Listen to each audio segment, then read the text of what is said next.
No one else could have played this role other than Keke Palmer. She made it her own. She was just a firecracker. Hey guys, welcome back to Candid Cinema. I'm Amanda, otherwise known as AMX NDA Reviews on Twitter, Instagram, and Letterboxd. Today, I will be reviewing the new Jordan Peele movie, Nope.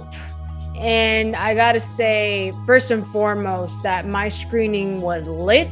It was a lot of fun. Shout out to Universal Pictures Canada, Allied Global Marketing for giving me the opportunity to watch it on Wednesday in advance screening with fans and press together in one room. And it was a lot of fun watching it in IMAX, those IMAX cameras, those sequences, chef's kiss. I also want to give a quick shout out to Code Black CN on Instagram. They made these really cool shirts for the movie.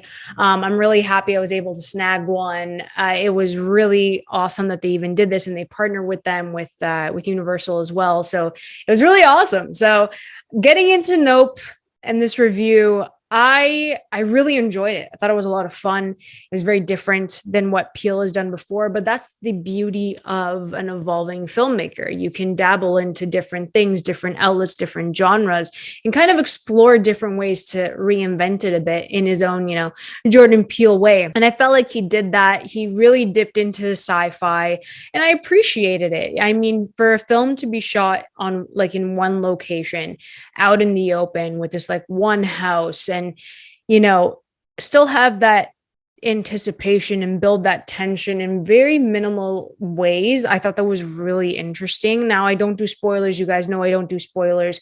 I just have to say that there was so much being said about humans and how they treat animals, how they treat the unknown, how they treat things that aren't in their realm of understanding. And little by little, we got to see Jordan Peele peel back those layers and explore that in this movie. There are things that have to deal with animals, especially because there are horses and primates in this film, and deals with the movie industry as well and how those animals are treated on set. And I think that was really cool how they played that into it and why it was important for horses to actually come onto the scene. And they stopped using monkeys at a certain time for reasons that you will see in this movie. And it all kind of paralleled each other. It did work. I do think that the symbolism was a bit messy. It wasn't executed in a way that really made sense with the story that they were trying to tell. And that's the thing for me, especially watching, Get Out and then Us. I felt like Get Out had a very clear storyline. It was more engaging because of the story, and he knew the story he wanted to tell. And then the visuals kind of added on to that and added the layers that it needed to tell that story. And I think that's why Get Out's still my favorite out of the three. But then with Us, the writing became a bit messy. It's like he was trying to incorporate way too many things to kind of outdo his previous film. And I know what everyone's saying, that is a singular movie. It has nothing to do with Get Out. I understand that, but at the same time, a director's sophomore film is really important, and it kind of makes or breaks them. And for me, the concept of Us, the duality of Us, I thought that was really interesting, but then didn't stick the landing in the third act. And with Nope, I think that it just lacked a strong plot. There was really no character development. It was one note for these characters that are just placed in this area, and they have to deal with this other being surrounding them and hunting them, basically. It's all about what really consists of being prey on the food chain. And I thought that was really interesting how they showed that. At least that's how I interpreted what was happening. So I think that the storyline's really simple, one note, doesn't really go anywhere. And the first two acts were pretty strong. It sets up everything visually. It builds that anticipation of, what's out there. And I think that's really cool. The one thing that I will say is that the camera work in this movie, especially on that big IMAX screen, I felt like I was there with Daniel Kaluuya and Keke Palmer. I felt like we had to kind of move forward and glance up to see what was there in the clouds. I thought that was really awesome how the camera just was placed in certain instances, and that it would move with the viewer, and the viewer would kind of be looking ahead of where the camera was going to be placed next. And I thought that was really cool. because you feel like you're there. And that's what's so awesome about this. There's one scene in particular in Nope that I was completely blown away. It was a mixture of paying homage to different horror films as well. I felt like there were certain things that I'm like, oh, he pulled that from that. He pulled that from that. But again, Peele's making it his own. And I think that's so important and refreshing. And that's what I love about it.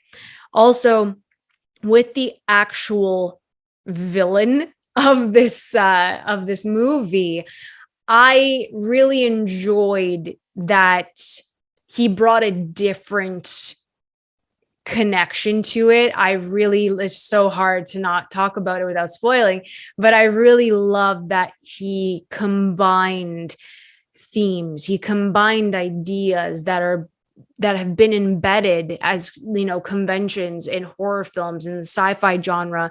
He really combined it, and I thought that was really unique, and he made that special. And that's why Nope is different, even though I didn't really like the storyline and I thought that it was a bit like bland at times, and it was really like you had to get into it and keep it going. It was still interesting to watch, maybe because I was a film major, and to listen to Edward Muybridge and then the first shot of like the man on the horse, and knowing that the OG horse, the OG you know, person on the horse was their great grandfather, the Haywoods. I thought that was really nice. And you know, they built like an entire studio based on the fact that these horses would be trained and then be put on these sets in these movies. And I thought that was a really nice tie-in to actually do something like unique and different with the camera, with these old-fashioned cameras. And I thought that was really cool. All of that, the style, the tone, the anticipation, the tension, all of that worked, but the story just wasn't there. The plot didn't really do anything. I think the more I think about Nope, the more I think that the direction is what saved this film. And I think that the third act kind of dragged to a point where, like, let's wrap this up, let's see what happens. And people can take the ending like one or two ways. They could look at it like, wow, that's all it took, or wow, cool, that's what we saw type of thing. So I don't know how people are going to feel about that ending. It's still a very good time in theaters. It's a great blockbuster in theaters, more grand than his previous two films. And I think Jordan Peele is just giving us what he wants.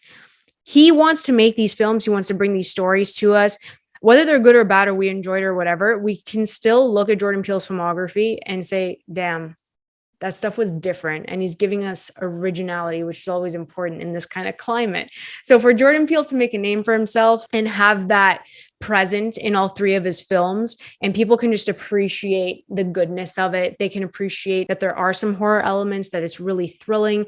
We have a great cast on top of that. I mean, Daniel Kaluuya, Steven Yeun, and then the wonderful Keke Palmer. The three of them were just so strong. Keke Palmer is the MVP of this film. I loved her so much. But Daniel, for me, I love Kaluuya. I love watching him on screen. He always brings something different, so complex. And I think that he played it really reserved and internal this one, but I really liked him at the same time. I wanted to know more about him and his character. And I thought that the sibling dynamic worked really well. It was a lot of fun because you kind of had to have like Keke, who's just like so exuberant and fun and loud and snippy and just kooky and all of that. Like she had to be this massive personality. No one else could have played this role other than Keke Palmer. She made it her own.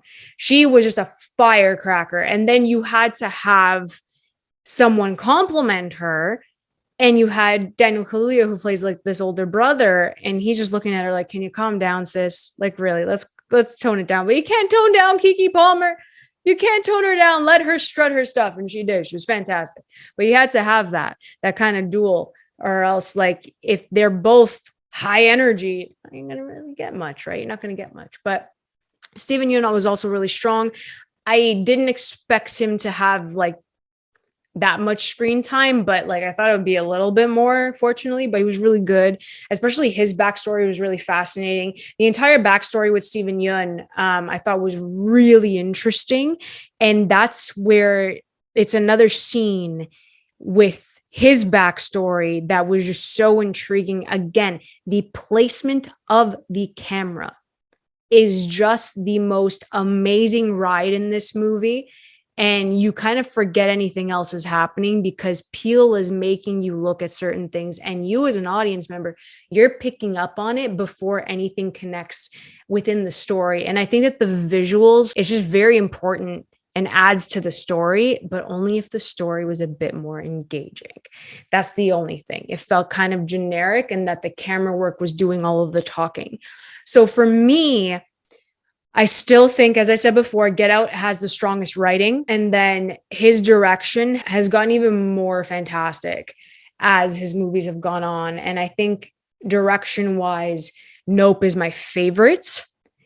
Story wise, Get Out is my favorite. And then Us just kind of flutters to the bottom because it wasn't really balanced, in my opinion. But I still love his movies. I thought they were really strong. So I would give Nope 3.5 out of 5. It's still great. It's still good. It's just that the story wasn't as engaging. I wanted a bit more. It kind of slowed down in the third act, especially after one scene where I was completely blown away by the visuals.